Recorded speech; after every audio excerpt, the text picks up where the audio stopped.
All right. So here we go. First off, on the screen, let me show you how I got to this page. And you won't be excited, but luckily I don't actually care. So behsscience.com, AP Chemistry, Chapter 8. You go there, and last year we had the Thanksgiving assignment for Chapter 8. I want you to click on that, and it will link you to Khan Academy again, right here at the top. And tonight, this very evening, I want you to watch the top 3 videos on this list. It's 11, 13, and 8, so that's 32 minutes of your life. I know that's torture, but you can play them at double speed, right? So really that's 16 minutes of really fast talking. Right. So, ionic, covalent, and metallic bonds, electronegativity, and bonding. Those are the 3 I would like you to watch. Okay, if you want to watch more, feel free. You don't need to watch this video yet. We're not going to be there yet.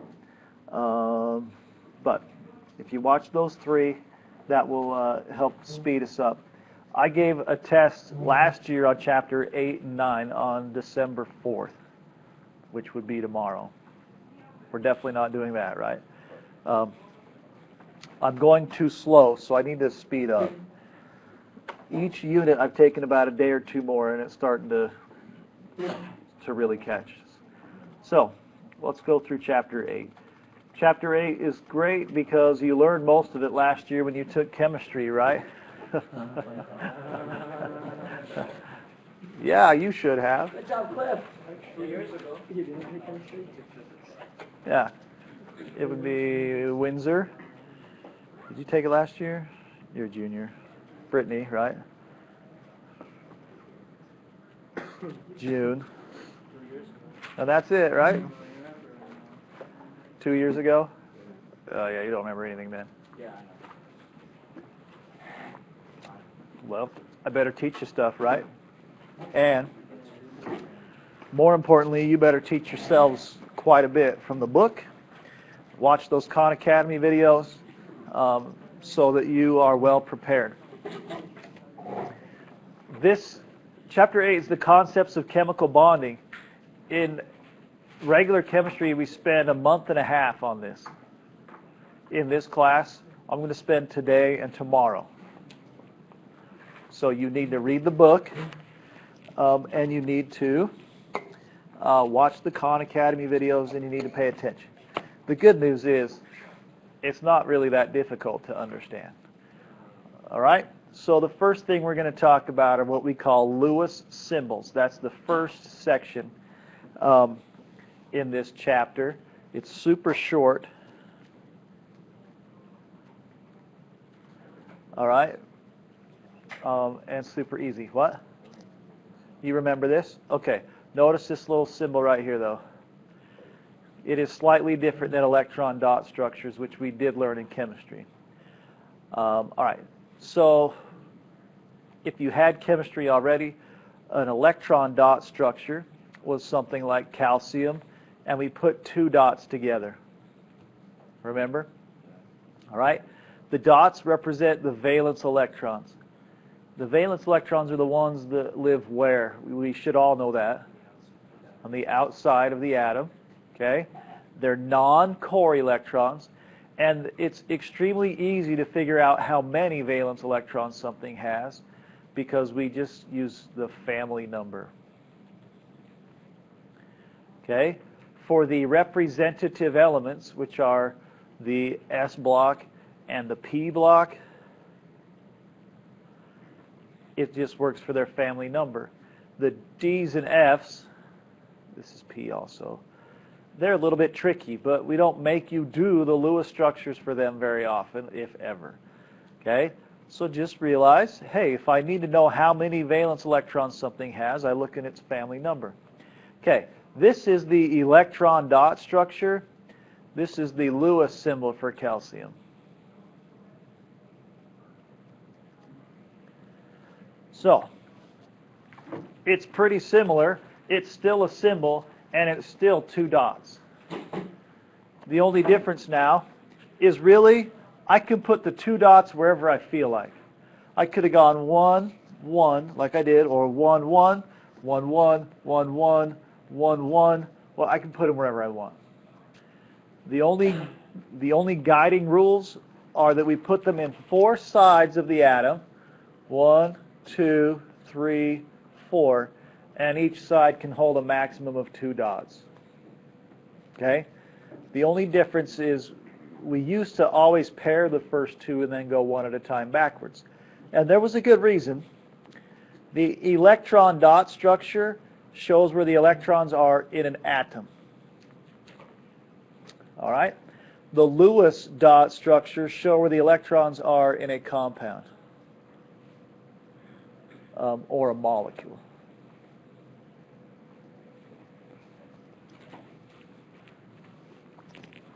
So for instance, we'll stick with calcium. Calcium, when we just show the electrons in the atom, they're both together in an S shell. But when they're together in a compound like calcium chloride, 1 electron went to 2 chlorines, and it would look like that. Okay, not super hard. How come I drew 7 dots around chlorine? Because it's in family 7, right? All right. How come it wanted a dot from calcium? So it can be stable. It can behave like a noble gas. All right. Are we all right with this? Yeah, go ahead. So calcium was forming like a double bond and Yep. If it was calcium oxide, you would write 6 here, 1, 2, 3, 4, 5, 6, and then it would get the 2 from calcium. So you would put it like that. Now, the wording of his question, calcium doesn't form bonds at all, to be honest with you. Like, it doesn't form a double bond. It gives its 2 electrons away. Slightly different, but not a biggie. Thank you so much. All right, we have something for Scott and Marissa. Scott was in my last hour. And then Riley, you still get to go nowhere. Enjoy that.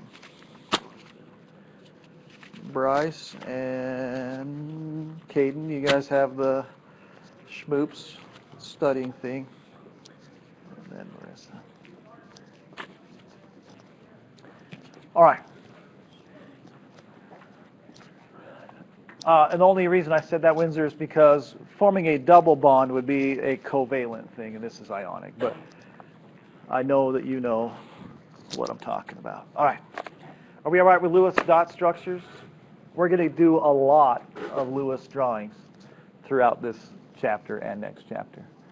All right. Chemical bonds. There are 3 basic types of bonds. Ionic, which is really just an electrostatic attraction. Covalent, that's a sharing of electrons. And metallic, which is metal atoms bonded to several other atoms. And I'm going to give you a 5-minute crash course on all of them. They're not really hard to understand if you understand chemistry and valence electrons. And then one other specific rule in our world called the octet rule. Have we ever talked about the octet rule in this class? All right. The octet rule, that's an O, says that all atoms want to be noble.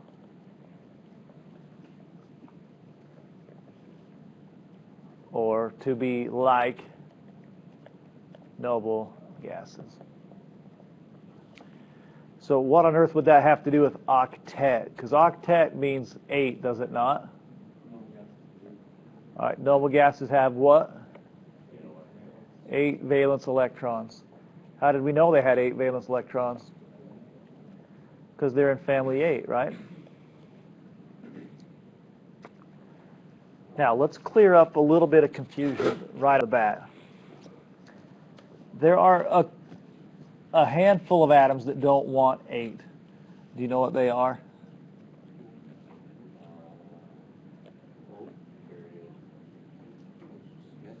That's right. Period 1, or hydrogen and helium, because they can't even hold 8. What's their maximum they can hold? 2. So hydrogen wants 2. Helium wants 2. Helium already has 2. All right. The other 3 that would only want 2 are lithium, because lithium has how many total electrons? Total. It has 3.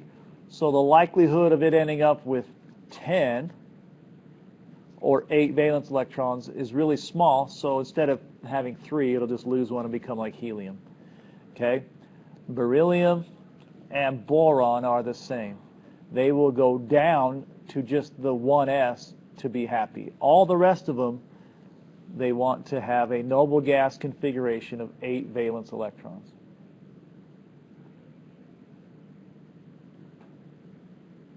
Yep. Yeah, most of the time boron we will write, like we really only write it once, and it's with BF3, and that's a specific compound that violates everything that is holy. And so we learn everything about BF3, and that's the only time we ever talk about boron in this class. And that's in this chapter. It's coming up, and it's a huge red flag on an AP test. If you see boron trifluoride, they're asking a extremely specific, pointed question that you should know. Hey, boron trifluoride violates the octet rule for the following reasons. Because nothing should violate the octet rule, but about 10% of what we have does. You're welcome. Just an early Christmas present of chemistry blows once again. All right, are we ready? Now, the octet rule is going to run what this is all about. So, an ionic bond is a bond between metals and nonmetals. I would write this down if you don't already know it. If you already know it, don't write it down.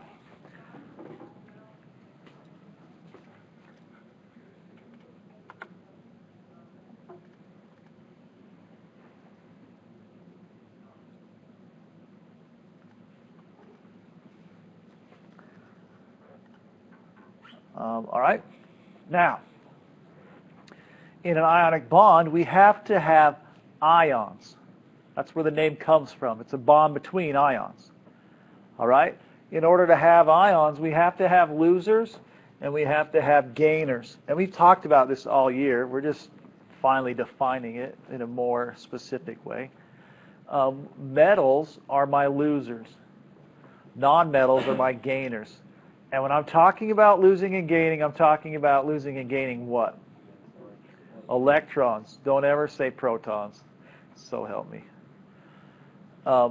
Like I am going to pull that kid aside and say, you need to transfer. I'm sorry. One of his answers was because a black hole opens and takes in the electrons. This person is not trying anymore. Right? All right. So here we go. When we have something that is lost, it becomes positive because it lost negative charge. When we have something that has gained, it becomes negative because it has gained negative charge. Now, notice in an ionic bond, they do not share. So why are Na and Cl hanging out together if they're not sharing their electrons? All right, because they're charged. Plus and minus charges attract to each other. In fact, they attract to each other a lot, and they're going to account for something pretty important we're going to talk about. So if there were 3 things and 3 things only you should know about ionic bonds, it's a bond between metals and nonmetals. Metals are losers, nonmetals are gainers, and the third thing is they only stick together because they're electrostatically attracted to each other. in a nutshell, that's good enough. That is your AP chemistry coverage of ionic bonds. Now, when we were writing formulas for these, we didn't probably draw the dots, but the dots were just fine. Like, we were able to figure out aluminum chloride was AlCl3 because this was a +3, this was a -1, and we dropped and swapped. Does that seem familiar? All right. The dots support this completely. Al has 3 electrons that it does not want, right? So it has 1, 2, 3. All right. Well, chlorine has how many? It has 7. Never mind. I was going to do something I thought would be faster, but it won't. Cl, Cl, Cl. How many dots on each? 7. 1, 2, 3, 4, 5, 6, 7. 1, 2, 3, 4, 5, 6, 7. 1, 2, 3, 4, 5, 6, 7. So, does chlorine have an octet? All right. Does aluminum have an octet? It might not look like it, but it sure does. Because if I drew the electron configuration for aluminum,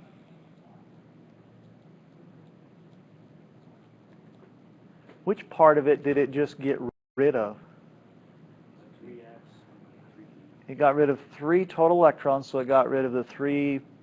No, I shrunk it. Did you not see me? I tried to select the smaller one. Maybe I just never did. All right, it just got rid of these. So does it have an octet? Oh my freaking heavens to Betsy.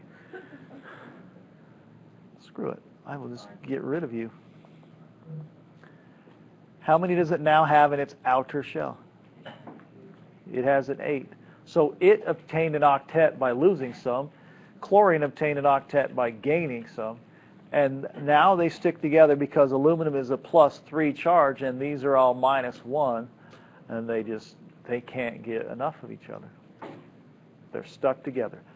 That explains the formula in dot structure form. You okay with this? It's not a much more difficult application of things that we already do know. All right. All right. This might seem a little tricky, but I'm going through this fast. If you want more information, read the book on this. Energetics of ionic bonding is a little bit weird.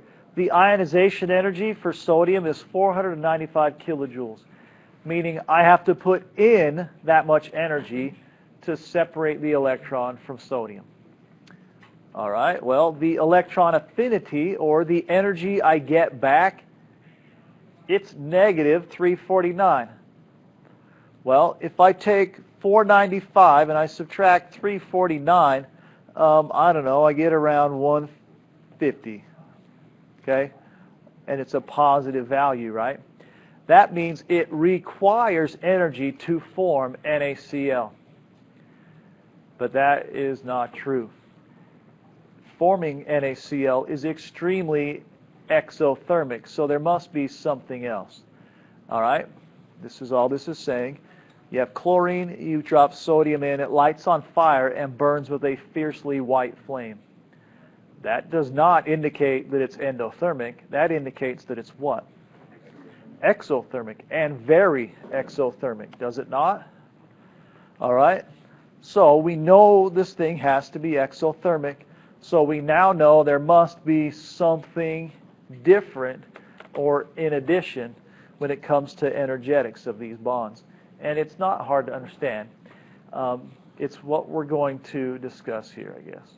So when this happens, we end up with something that is charged and something that is charged. And what do those charges do to each other? That looks like repel. Sorry, they pull towards each other, right? All right? Now, look, that literally means that my plus and minus, they are moving towards each other, or that my newly formed ions have kinetic energy. Okay? They are literally moving. All right? The electrons were exchanged. They're attracted to each other. They start moving towards each other. But then when they get close together, do they continue to move? They stop, right? Well, the law of conservation of energy says that energy can't be created or destroyed. So their kinetic energy had to go somewhere, and it goes out as heat. Okay? It's when the two charged particles move together and then all of a sudden they suddenly stop, that momentum or energy or whatever, that kinetic energy had to be released, and it's released as heat. Okay, so we call this the lattice energy. Now, lattice energy is actually defined as the energy required to break it apart, but if breaking apart requires a certain amount of energy, then forming it must have done what? It must have, not more, it had to give out the exact same amount of energy. Raise your hands if that made sense. Okay? In our world, the reverse process has the reverse energy of the forward process. So if to separate them it requires energy, then when it was formed, it must have given off energy. Okay, so lattice energy, the energy required to completely separate a mole of solid ionic compound into its gaseous ions. And it's a lot of energy. The energy associated with electrostatic interactions is governed by Coulombs Law. And I'm going to erase all this and then try and teach it pretty quick. Coulombs Law, the force of electrostatics, or the electromagnetic force, whatever. It's equal to K, which is a constant, so I'm going to ignore it. Are you okay with that? And then I'm going to put Q1, Q2 over R squared. And these each mean something. Q1, that means the charge of 1. It's the charge of one of the two things you're talking about. What would Q2 then be? All right, the charge of the second one. Now, I'm going to multiply these two and divide them by their, what's R?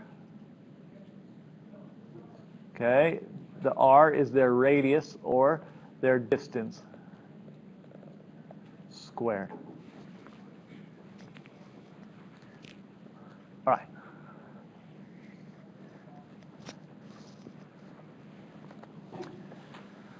Okay, so tell me 3 ways I could increase this force.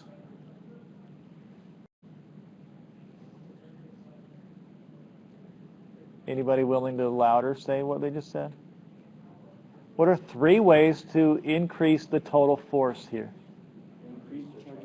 All right, make charge 1 a larger value, or all right, charge 2 a larger value, or decrease their distance. Okay? All 3 of these apply to what we're going to talk about. Now, this is tricky. Distance is squared, so it's the most important factor in this reaction, or this equation, right? But when we're talking about the size of atoms, like Na and Mg, Na is about that big and Mg is about that big. This one, if I even did it right, this one should be slightly smaller. Oh, it won't let me. We'll see how I did here. Oh, nailed it. All right. But how much smaller is it? Hardly any, right? So look, distance certainly matters here, but Na to Mg, what's the difference in the charge? This is a +1, right? Because it's in family 1. What's Mg's charge? +2. So the change in charge in lattice energy is more important than the size. And we'll show you a table here in a minute that will prove that, but just stick with me. All right, so to calculate whatever distance, to calculate this, and you don't really have to do this, you just have to reason your way through it. If I was doing this for NaCl, what would the charge of Na be? +1. What would the charge of Cl be? minus 1. And I don't care what their distance is right now. So I would say this is roughly equal to negative 1. Are you okay with that? Now, does anyone know what a negative force means? No. This is an energy. A negative value for a force means it's a pull instead of a push. Okay? So if I was able to pull Riley, the math would be a negative value. If I was pushing him away, the math would be a positive value. You okay with that? So this is a pull, which means these two ions would do what? They'd attract each other, right? Okay. Now, if I do this for MgCl, what's the charge of Mg? It's a +2. What's Cl? -1. Or I multiply these and divide by this, which is pretty much almost the same, and I get -2. So by just sort of reasoning, we could say that, hey, if I change the charge on this, I have a greater lattice energy or a force of attraction that I would have to overcome. Okay? Lattice energy is just trying to overcome that force of attraction from Coulombs Law. All right? We okay with that? Now, the distance does matter. Let's look at this slide here. So, LIF, let's just look at these. What is the thing that makes these values different? Is it their charges or their distance? It's their distance. Because Li and F is a 1 and a 1, and Li and Cl is a 1 and a 1. You all right with that? So distance did matter. It was about 200 kilojoules per mole. But if you look at MgCl, and I know there's 2, when we do this, we ignore the 2, because we're just talking about how Mg attracts to a Cl. And okay, it does it twice, but it's still just attracted to the Cl with X value. You all right with that? All right? So MgCl, what's the determining factor between that and like NaCl? How come this one is so much more? Because a charge of 1, a charge of 2. Okay? Explain to your lab partner why this is such a huge value.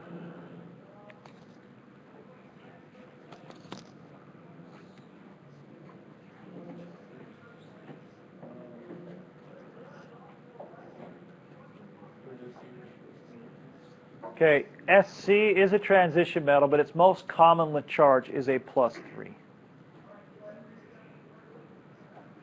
So just if we basically make some assumptions, according to Coulombs Law, this would be equal to -9, right?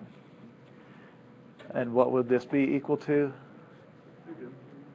-1. So this should be significantly stronger or have a much higher energy required to separate its atoms. You okay with this? Okay, now you don't need to do the math. You just need to know why two things that might seem similar have a different value. On the test, I test both ways, and you do have to write and explain, which you guys just owned at, so that might be a good thing.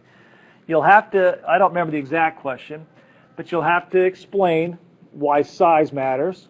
Okay, so why is this higher than that? You'll have to say because Li and F, or F is smaller than Cl.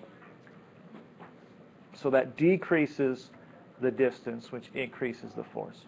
Okay, so you have to have that, and so you'll have two that have different charges, and you'll just say, well, magnesium has twice the charge, so thus twice the Coulombic attraction, if you want to sound like a nerd.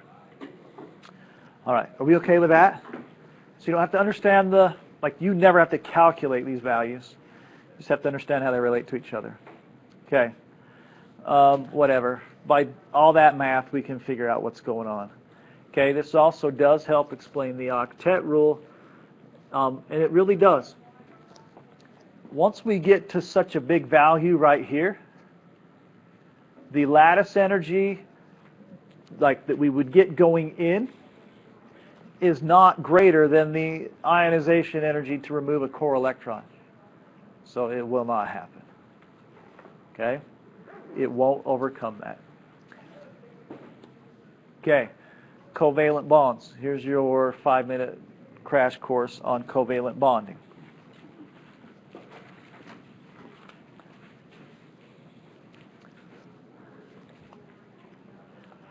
So,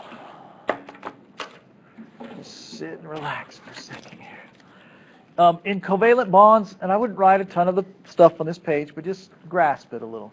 In these bonds, atoms share electrons. That's the main difference between a covalent and an ionic bond. They have to share now because they can't just lose and gain, and there's a good reason why. All right? In this, there are several electrostatic interactions. The nuclei push each other apart. The electrons push each other apart, but the electrons are also attracted to the nuclei. Okay, so there's all sorts of drama in covalent relationships. All right? Covalent bonding, I want to be here. Covalent share electrons, and they are generally bonds between two nonmetals.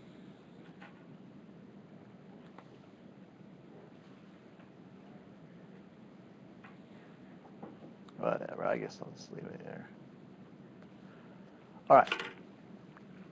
So think about why it would make sense that they would share if they're both nonmetals. How do nonmetals obtain an octet? Okay, they have to gain or steal electrons, right? But if both need to gain, then there's no loser. You with me? If both need to gain, there's no loser, so they both are forced to do what? To share. That's the only way they can do it. So, for instance, here we go. Carbon. Nope, I need the marker. Oh, let's go blue. Carbon has how many valence electrons? 4. Now, I know that periodic table on the right says that carbon's in family 14, but it counts the transition metals as families, but when we're talking about valence electrons, we certainly do not. So it's family 4. So this will annoy people, but I'm going to put its electrons right here. 1, 2, 3, 4. Now, what we're doing is we're drawing the Lewis structure for carbon dioxide. All right? So now what I'm going to do is I'm going to write oxygen. And how many valence electrons does oxygen have? 6. And this will bug people, but I'm going to write them this way. 1, 2, 3, 4, 5, 6. And 1, 2, 3, 4, 5, 6. Now, carbon and oxygen have something in common. They are both nonmetals. So they both want 8 electrons, right? But carbon had how many? 4. Oxygen had 6. But there's 2 of them, right? So how many total valence electrons did these two have together? 16. Stick with me for a second. They had 16 total valence electrons, right? But in order for all 3 to have an octet, they would really need to have how many? 24. What's the difference between 24 and 16? 8. So look, in order for carbon and oxygen to obtain an octet of both, they have to share 8 total electrons. And they do. So you will notice the boxes were just shown or drawn to show you that this oxygen has an octet now. This oxygen has an octet now. And this carbon has its octet now. Can you see that all of them have their octet? How do they obtain their octet? By sharing. They have to share because they're both nonmetals. Is everyone okay with that? Okay. The most true, uh-oh, did you just die on me? Huh, don't remember hitting that button. The most true covalent structures are what we call, diatomic molecules.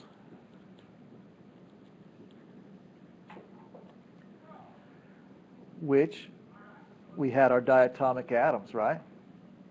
They were H, N, O, F, Cl, Br, I. Right? I'm going to pick F. With the dots, it will show you exactly what I want it to show you. F has how many dots? 7. So I'm going to draw 1, 2, 3, 4, 5, 6, 7. Now, it wants how many? It wants 1 more, or 8 total. So if there's nothing else out there in the world but another one of its own, it has 7. 1, 2, 3, 4, 5, 6, 7. So if there are 2 fluorine atoms around and there's nothing else around, they will share a pair of electrons as to obtain a noble gas configuration. That has an octet, and that has an octet. Let's do that little math again. Fluorine had how many valence electrons itself? 7. We are accounting for 2 of them, which is 14, right? To truly have an octet on both, how many do you need? 16. The difference is 2, so how many do they have to share? 2 electrons. Based on that logic, could you write me the Lewis structure for nitrogen, the diatomic gas of nitrogen? Try it on your notes real fast.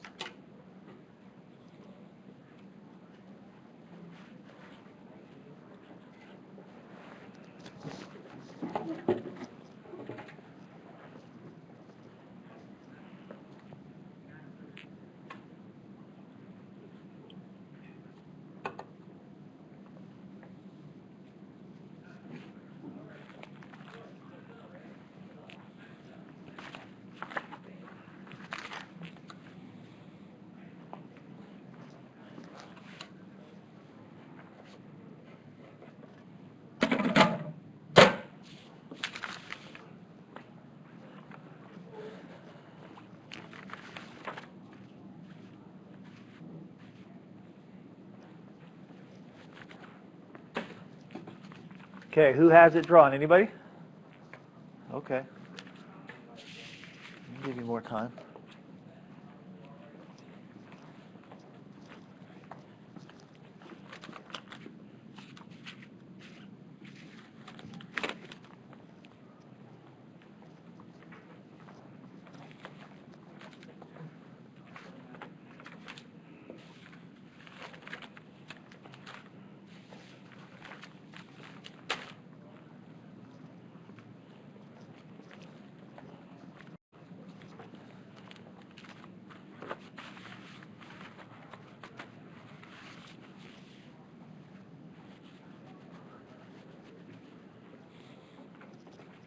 All right, nitrogen might look kind of weird.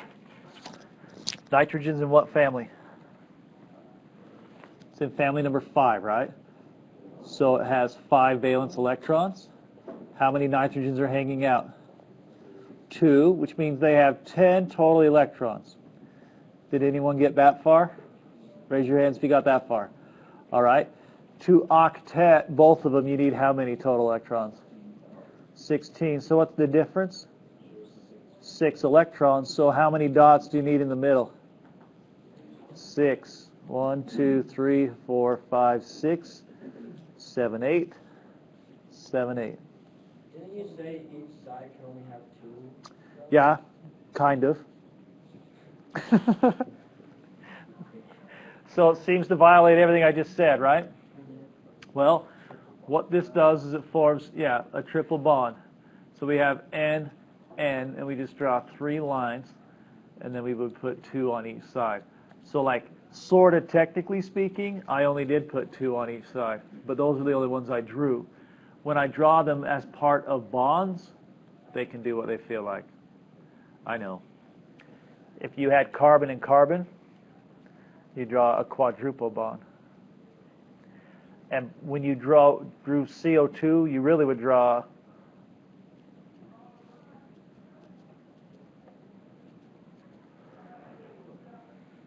okay? And don't worry, we're going to learn a lot more about these as we go. Pretty much they're shared electrons in the bond. What's that? They're shared electrons in the bond. Yep, every line represents a shared pair in a bond. All right. Did anyone have N2 to look like that? Raise your hands. Okay. In front row, you had it. You were just annoyed, right? Okay. So these are covalent things. They share because they have to. Now, covalent bond, there's actually 2 types of covalent bonds. One is called polar. One is called nonpolar. Polar covalent, I know that doesn't look like an A, but it is. Polar covalent bonds do not share electrons equally.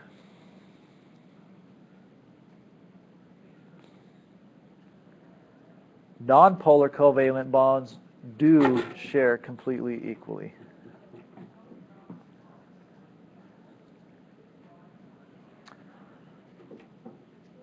So the 2 diatomic molecules I just drew, are they polar or nonpolar, would you bet? They're considered nonpolar because they have to share equally because they're the same atom pulling with the same strength. All right? Water is our most common thing that we know of that is a polar covalent molecule. Water is H2O. You have your O, which had 6 dots, right? So it shares with H, and it shares with H. All right? That got oxygen, its octet, and hydrogen, the 2 that it wanted total. But here's the problem. Oxygen is really, really strong electronegative in the chemistry world. It is more attractive to electrons than it is to the hydrogen. All right? So that's like when you hang out with your best friend who's better looking than you and you go hang out with girls. They might sort of pay attention to you, but really they're paying attention to your much hotter friend.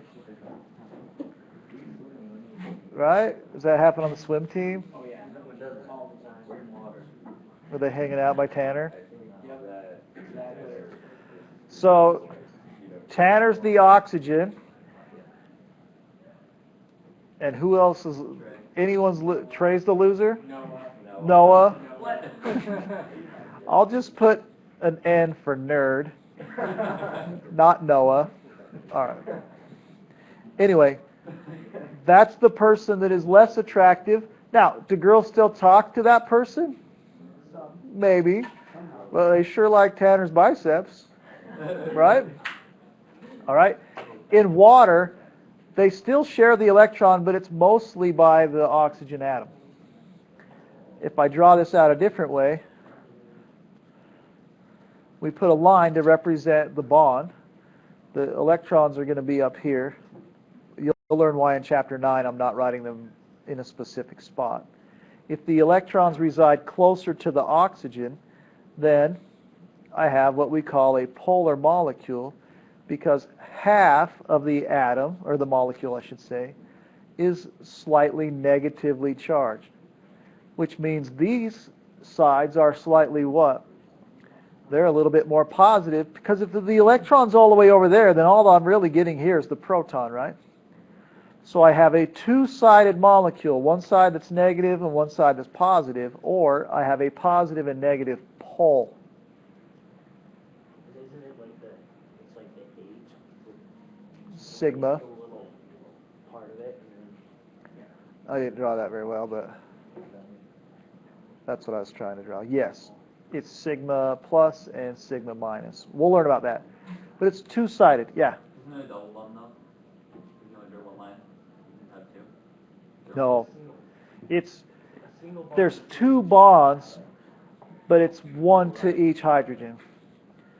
And by the way, that's a great warning to you. You're going to eventually have to draw carbon and like some complicated things. And some of you are going to be tempted to double bond here because it would make it so much easier. Hydrogen can't make a double bond because hydrogen can't have 4 total electrons. Okay, this is your warning for a week and a half from now. Don't ever double bond a hydrogen. And 5 of the 40 of you guys are probably going to do it because it works so easy. And you're like, oh, that wasn't very hard. All right. So here we go. These are examples of a nonpolar substance, which is F2, and a HF. So this would be the person hanging out with themselves. So there'd be 2 tanners in the pool. All right, and the girls would be like, I'm going to go hang out with that one or that one. I guess it doesn't really matter. They're the same. Okay, or it would be like arm wrestling yourself. When are you going to win? You'll never win. Either you win or you win. So you win. No, you're stuck in the middle forever. Because the harder you push, guess what? The harder you push. And then you're like, okay, fine, I don't even want to play this anymore. So then you start pulling yourself down to lose, but guess what? You're pulling yourself down to lose, so you're stuck in the middle. But here, this is an arm wrestle between, like, Riley and the smallest, Noah. Who's going to win that arm wrestle? Probably Riley. But you're going to stay together still because he has your hand. No, my hands don't fall. Okay, please remember to watch those videos. I want 2 sentences from each one of them. 2 sentences. What video? It's a lot of work. Are you not here at the start of the hour? The ones on the Khan Academy. You get there from chapter 8, and then it says Thanksgiving assignment.